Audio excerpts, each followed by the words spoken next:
Gaston. Words by Kelly DiPucchio. Pictures by Christian Robinson. Mrs. Poodle admired her new puppies, Fifi, Fufu, Ooh La La, and Gaston. Would you like to see them again?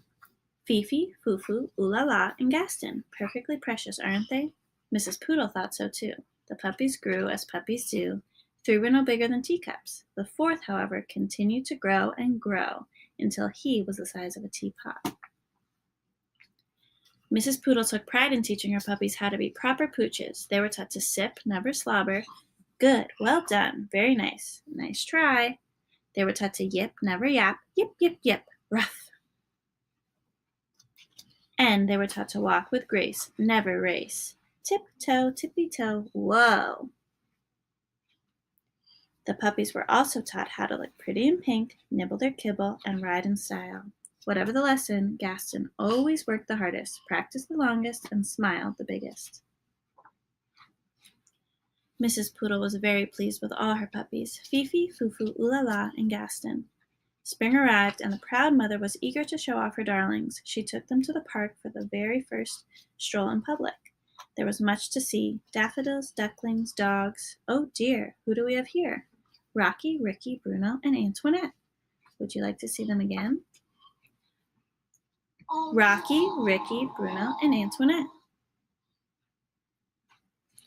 This was more than a little awkward. The mothers sized up the pups sized up one another. It seems there's been a terrible mistake, Mrs. Bulldog said, breaking the silence. Oui, Mrs. Poodle agreed sadly. Whatever shall we do?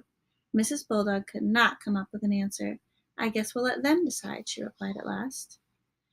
Gaston and Antoinette were young, but even they could see that there had been a mix-up. The 2 puppies began to circle around and around the group. Gaston walked with grace, Antoinette raced. Gaston yipped, Antoinette yapped. And when they finally came to a stop, the puppies had traded places. There, that looked right, it just didn't feel right. That evening, Antoinette tried to fit in with her new sisters, but she did not like anything proper or precious or pink. Phooey. On the other side of town, Gaston tried to fit in with his new brothers, but he did not like anything brutish or brawny or brown. Ick.